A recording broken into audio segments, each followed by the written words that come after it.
উপস্থিত রয়েছেন আমাদের বইমেলার যুগ্ম সম্পাদক MIC শ্রী দুলাল দত্ত মহাশয়, শ্রীমতী সোনম ডোমা ভুটিয়া মহাশয়।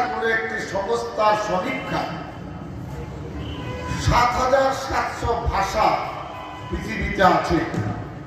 পৃথিবীর ৮.৫ কোটি মানুষ এই ভাষা দিয়ে কথা বলে। ভারতবর্ষে ২২টি ভাষা সরকারের স্বীকৃত ভাষা। এই স্বীকৃতিপ্রাপ্ত ভাষার মধ্যে থেকেও প্রায় ৭৫০ আঞ্চলিক ভাষা, যার দ্বারায় ভারতবর্ষের ১৪২ কোটি মানুষ কথা বলে।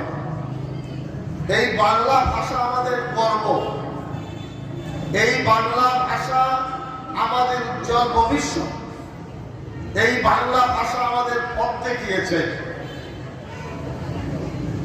এই যে মঞ্চে বসে আছি, কবিগুরু রবীন্দ্রনাথের নামাঙ্কিত এই মঞ্চ, বাংলা ভাষায় কবিতা লিখে আন্তর্জাতিক খ্যাতি অর্জন করেছেন।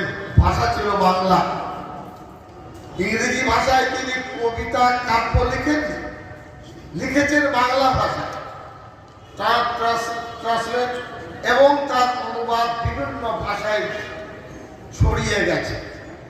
একইভাবে স্বামী বিবেকানন্দ ৩৯ বছর তার জীবনে বাংলা ভাষার সংস্কৃতি, সভ্যতা, ভালোবাসাকে পৃথিবীর সামনে তুলে ধরেছেন। শ্রীমতী সোনম ডোমা ভুটিয়া মহাশয় আমাদের মধ্যে উপস্থিত রয়েছেন।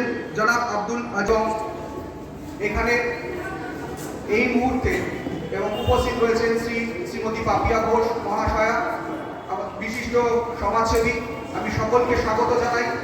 এই মুহূর্তে যারা উপস্থিত হয়েছেন বা অভয়া ঘোষ এখানকার পৌরমাতা এবং যারা আরো বিশিষ্ট ব্যক্তিবৃন্দকে আমি স্বাগত জানাই। পুলিশ প্রশাসন থেকে শুরু করে সকল প্রশাসনিক আধিকারিক বৃন্দকে স্বাগত রয়েছে। ভাষা দিয়ে সম্প্রীতি গড়ব। শিল্পীর বা স্রষ্টার যত মানুষ এখানে বা বইপ্রেমী মানুষ যারা এসেছেন, এইভাবেই সেই শিল্পী স্রষ্টাকে